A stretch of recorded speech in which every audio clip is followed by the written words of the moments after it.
My name is Anita Jenkins. I was born June 20th, 1944. I grew up in Ypsilanti, Michigan on the south side. My family, there were 6 of us. There are now 3 of us. I have 8 living first cousins, and that's about it. Most of my fondest memories are reading books. My mother wanted to be an English teacher. She taught us to read when we were 3. And we've been reading ever since. And I read everything. I read anything that came into the house, Gone with the Wind, whatever. I like J. California Cooper. Have you ever read her? Of course, Some Soul to Keep. In fact, I've met her. Yes. So how sweet. Yeah. I like J. California Cooper, Jamaica Kincaid, Neil Hurston. But I also like Parable of the Sowers.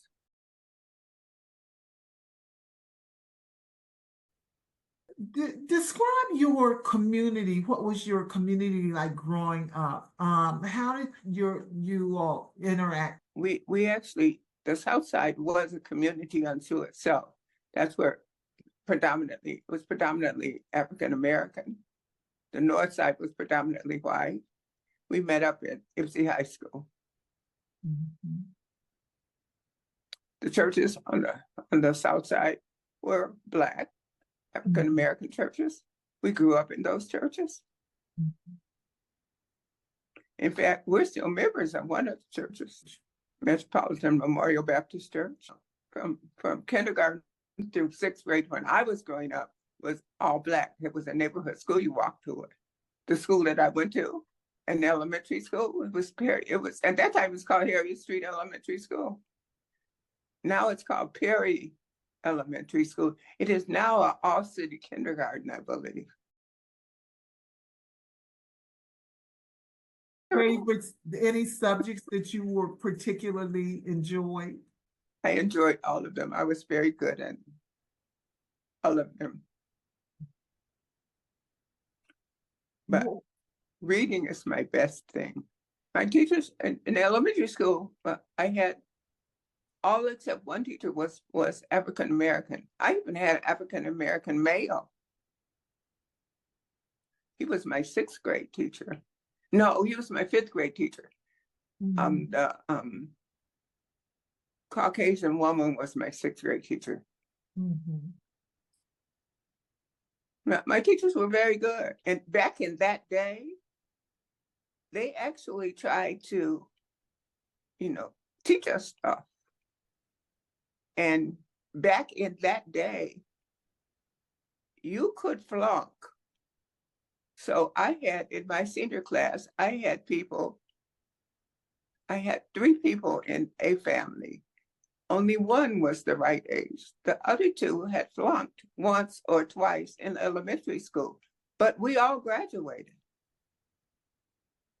It was a different time. Why do you think that is? What did the teachers do differently? I don't know that the teachers did anything. I think it was the parents. There were certain expectations, and you had to meet them. Mm-hmm. So you didn't drop out. Didn't matter how tall you got, you did not drop out. Mm-hmm. So those of us who were more advanced academically would actually really help those who weren't. And so there's that sense of responsibility. Do you think that is because of a close-knit, I get a sense that you had a close-knit community? We did, on the South Side. Mm-hmm. Can you describe your church or faith community and related activities? I grew up in Second Baptist Church. It was a mother church in Ypsilanti, from which all the other churches, the other African American churches sprung generally. And we were very active. And I actually, along with 2 of my friends, my same age, we were actually groomed to become the ladies of the church, the big ladies of the church. Mm-hmm. And so, yeah, the church was very important in our lives. So we went to church all day, pretty much all day Sunday. We went to church We went to conventions. We had outings with members of the church, and it was well populated with young people, which is not the case today. Well, what they did was they sent us or took us to various conferences and conventions. They also gave us understanding of various religious literature. So, like this, those were more noble than those in Thessalonica, for they heard Paul with great readiness, but they searched the scriptures daily to see if what was said was true. So we learned to memorize verses like that. We belonged to the Junior Red Circle. I was an usher, an ursher. We did BYPU, which was Baptist Youth Young People's Union, BTU, which is the Baptist Training Union. We went to Sunday school, whatever. What are some of your family traditions that you value and that you continue or have passed down in your to your family? Reading. What was reading that? and reading and academic acumen and agility. My children were both National Merit Scholars. That is as was I. Very nice. Talk about that a little bit.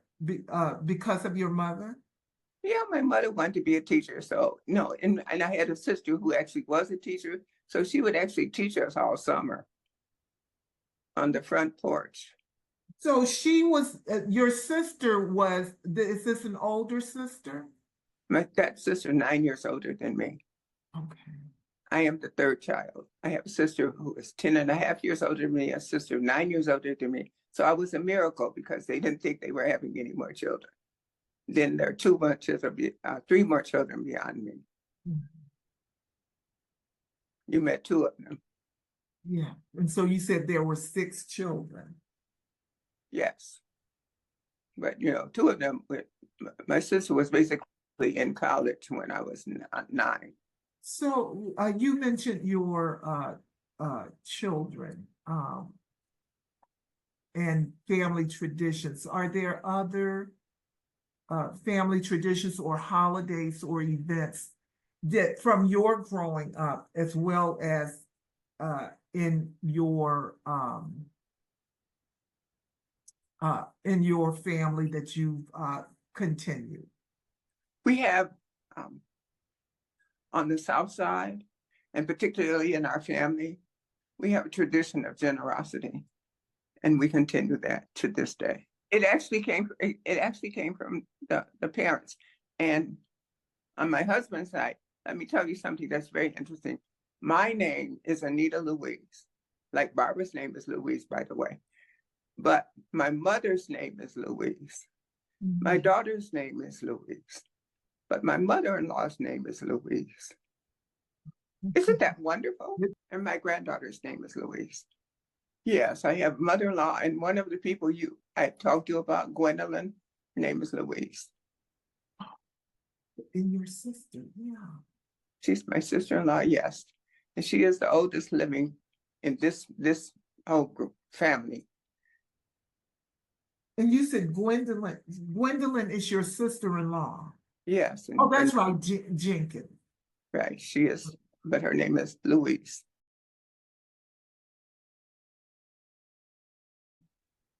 And so when you think of some of your favorite holidays or events that were important to you, what stands out?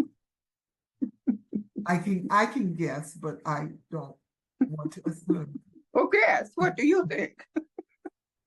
Tell me what you think. I'm thinking Thanksgiving has to be kind of up there. Thanksgiving is an interesting holiday.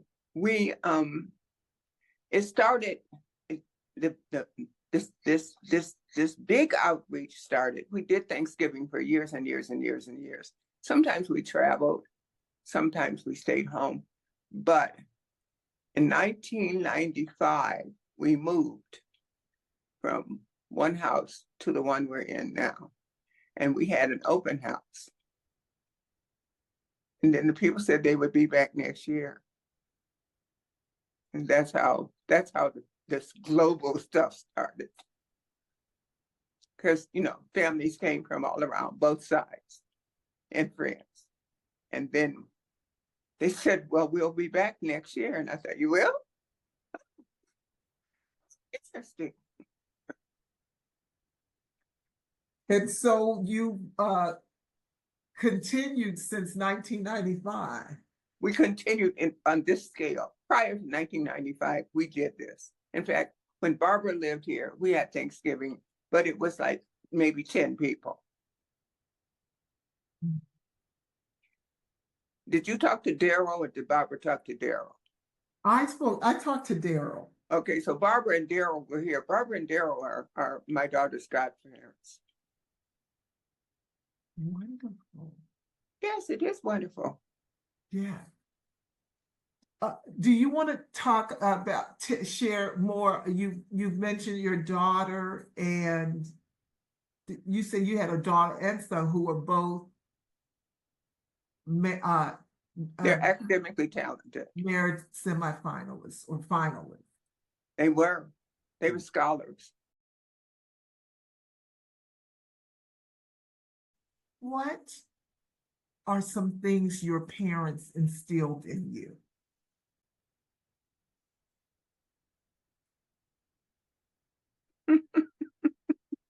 Okay, do you know the phrase, be a critic to the race? Yes. Oh, okay, all right. So let's start with, that's the umbrella.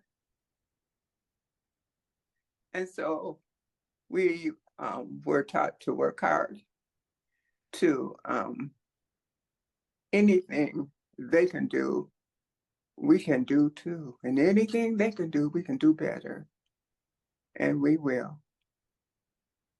But we owe it to the ancestors. As they looked down the corridors of time, they saw us.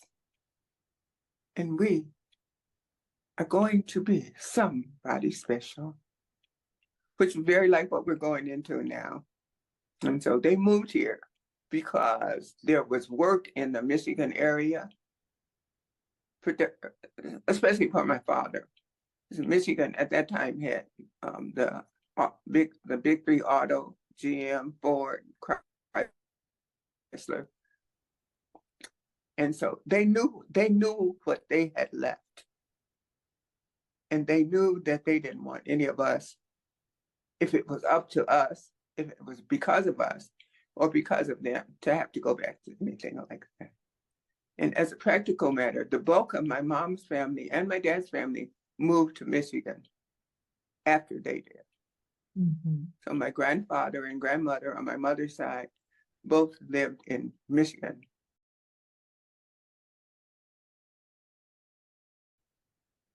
How did you interact with other family members, your aunts, uncles, grandparents growing up?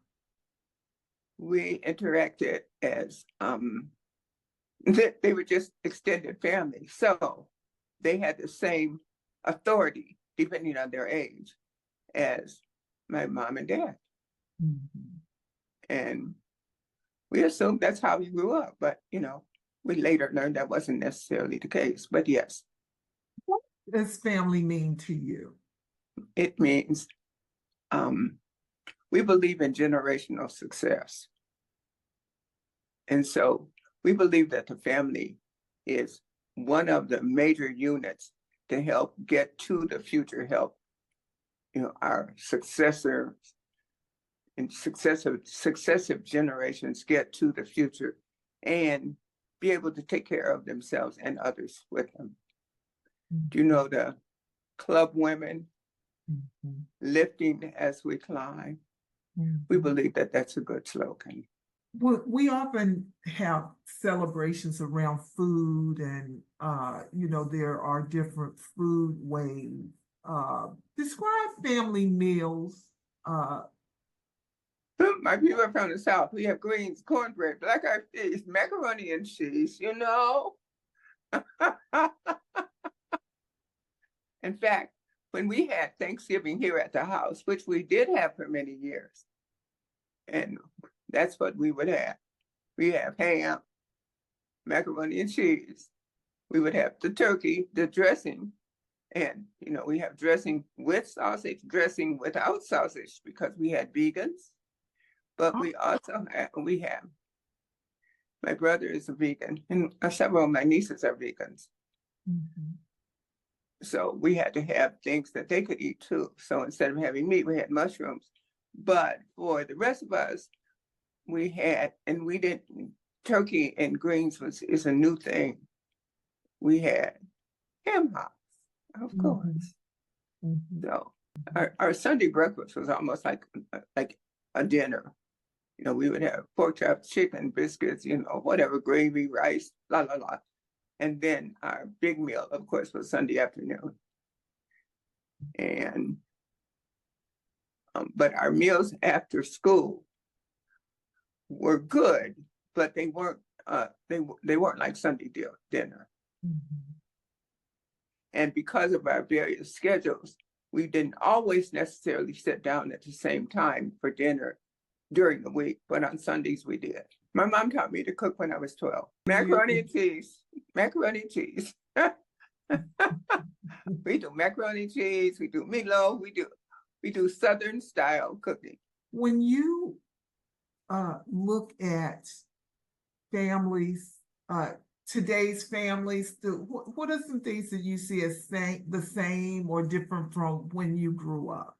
Well, with the people that I associate with, their family structure, in a sense, is very like mine, which is why we're friends or sorority sisters.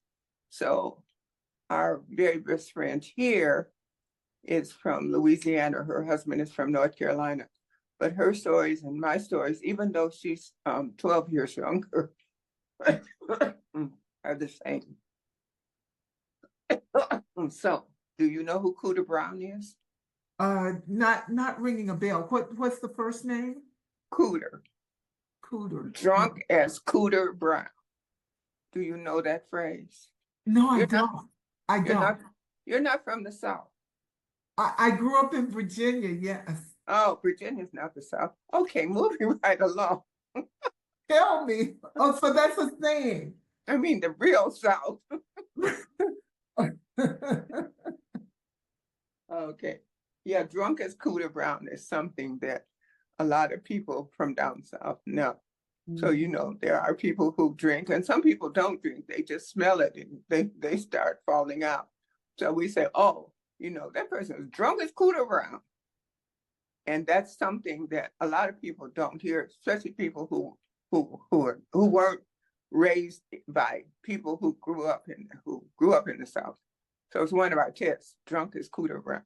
Thank you. Now see something new I learned today. So are there other, so you're saying in the families that you interact with, you see a lot of the similarities to the way you grew up? Yes. In fact, that was one of the things about Midland that's very interesting, is that we created a Black community here, even though we're spread all over this city. So it's not like on the South side.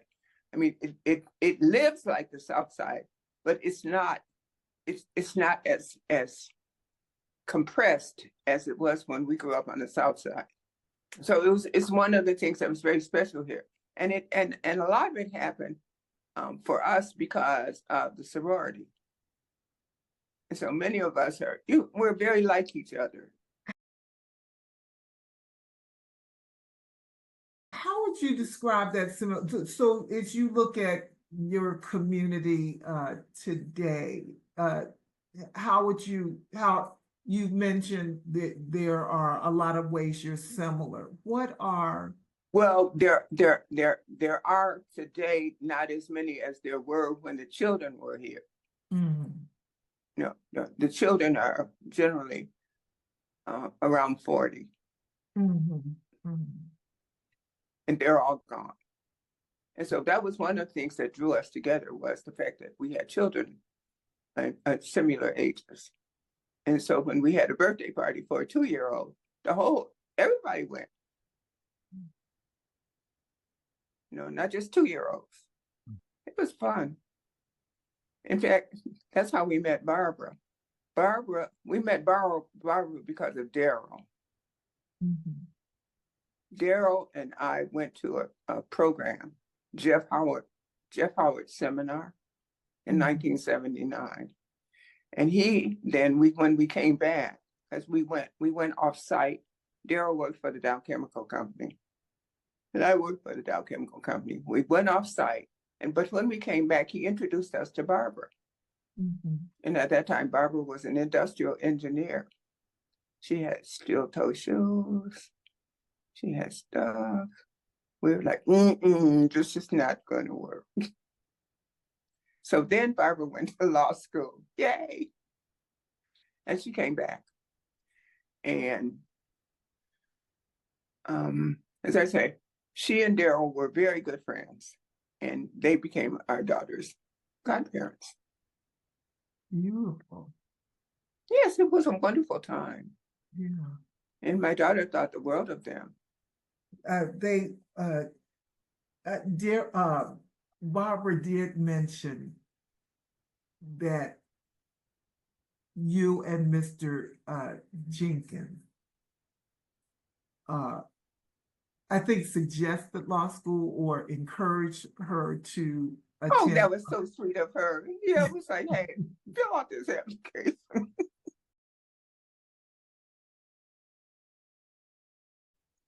Tell me lessons you've learned that you would share with others or with your younger self, or that you wish you had known earlier in life.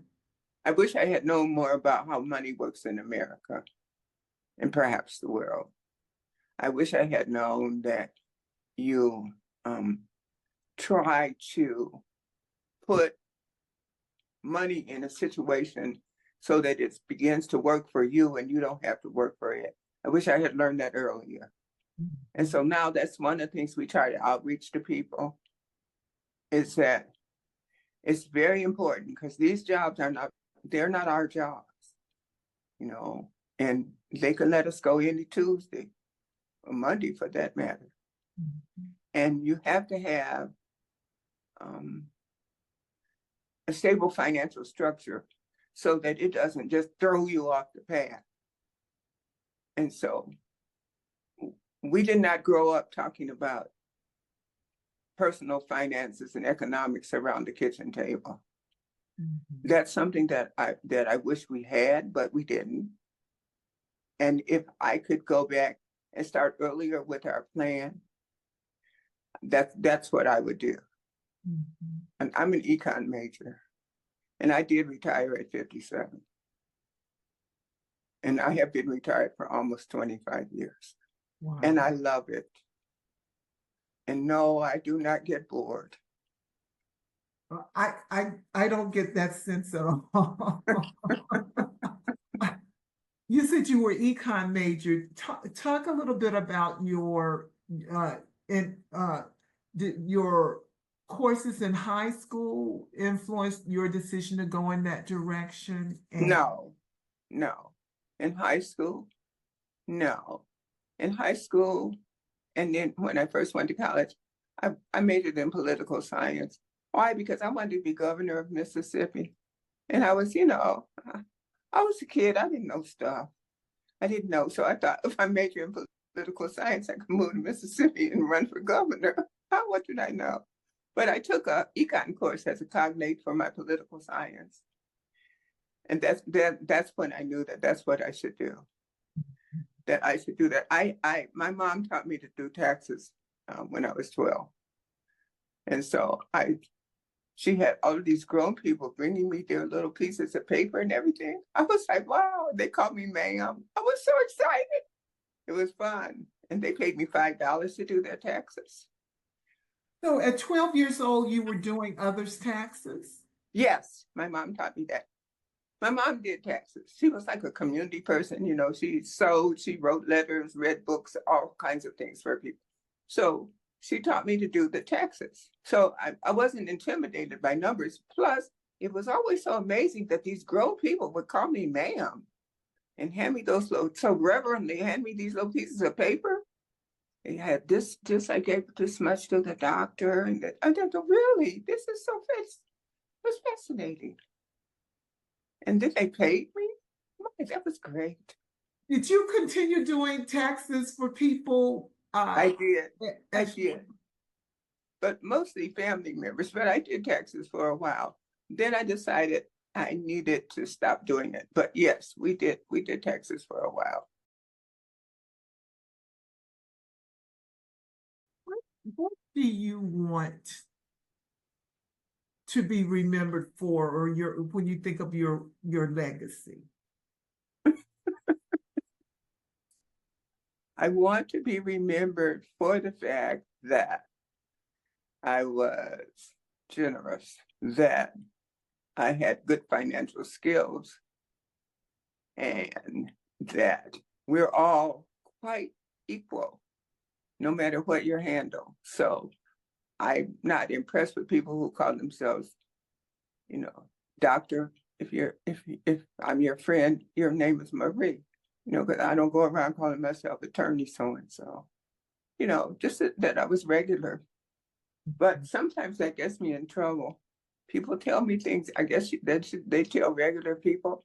Like once I went to a beauty shop and someone told me that you don't have to print this. But anyway, they were talking about somebody coming to a house at 2:00 in the morning, and it was either a crack call or a booty call. I never heard that. I came home and I said to my daughter, why would they say that? They said, because you act so regular. I'm like, oh, wow. I've never heard that. She said, no, your eyes got really big. They did. Anyway, moving right along.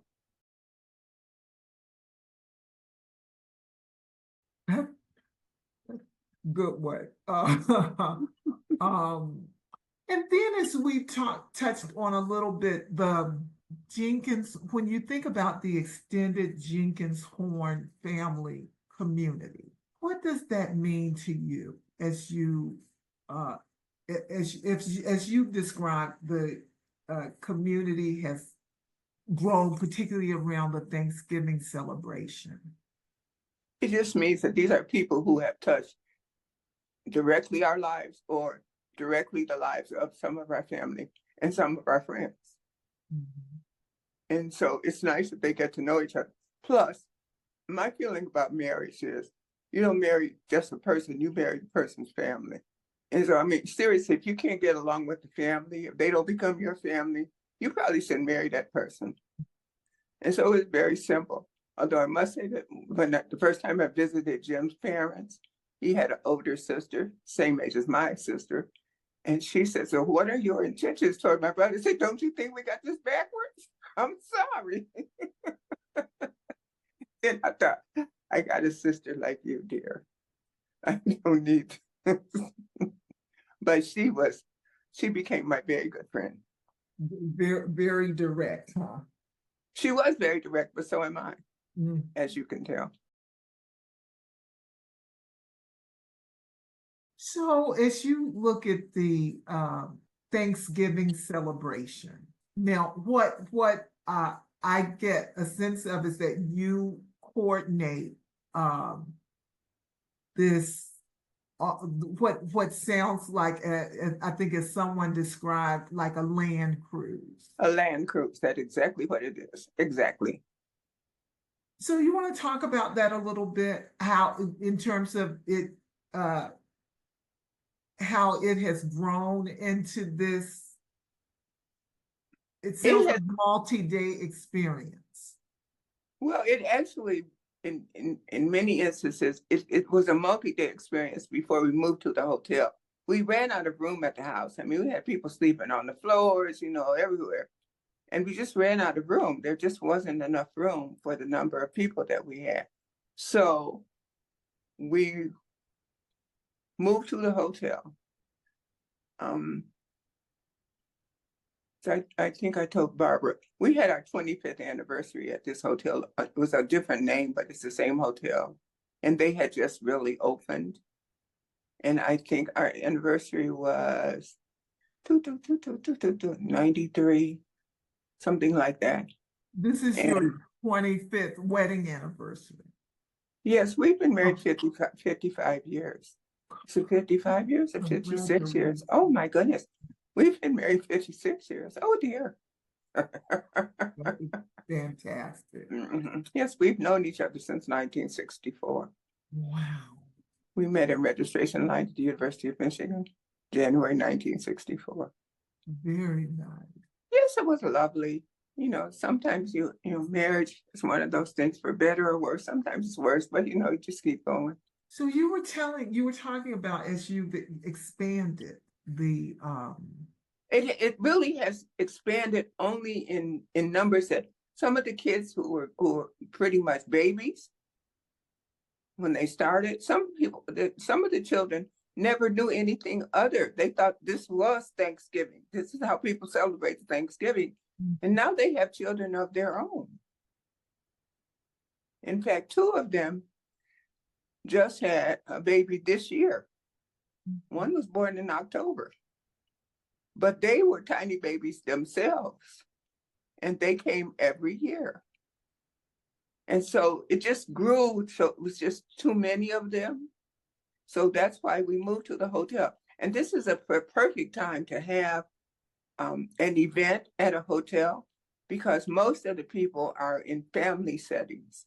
So many of the hotels are not utilized over Thanksgiving. So if you can get it set up early enough, you don't even have the people coming for like dinners. So we basically rent out this hotel. It has 103 rooms.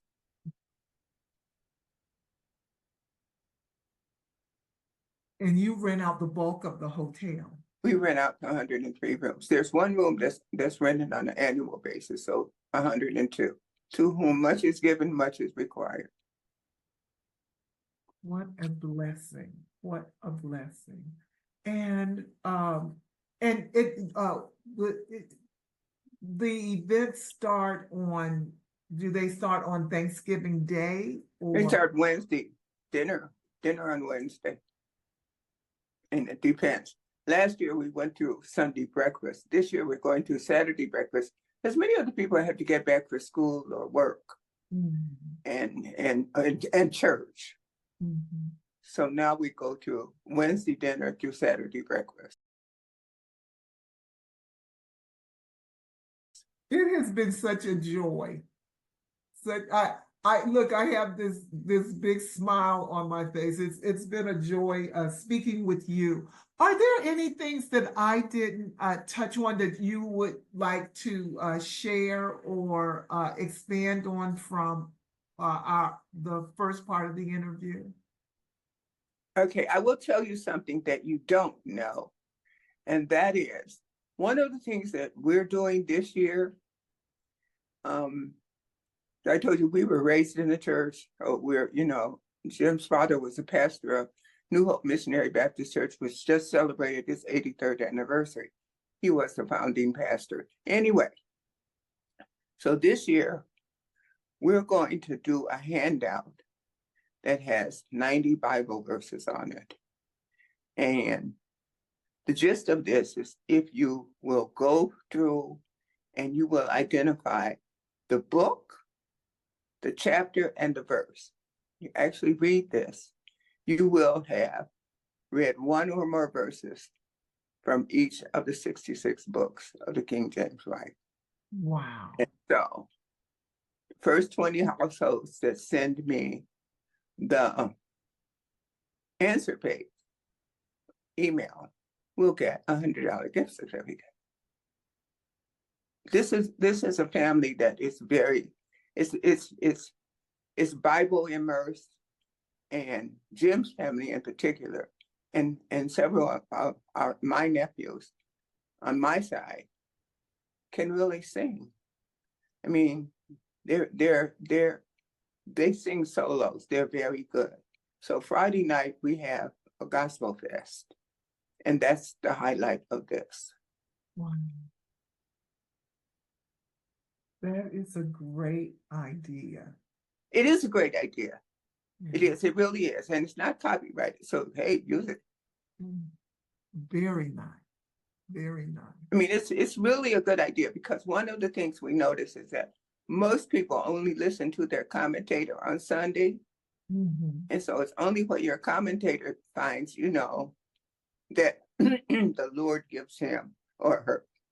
And so you can hear about Jacob and Esau for Sunday after Sunday, depending on your commentator. But you might not ever hear anything from the book of Titus or Jude. And so many of us are not really Bible literate. And that's unfortunate.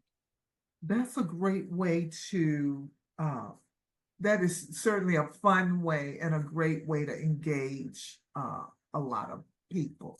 I think so.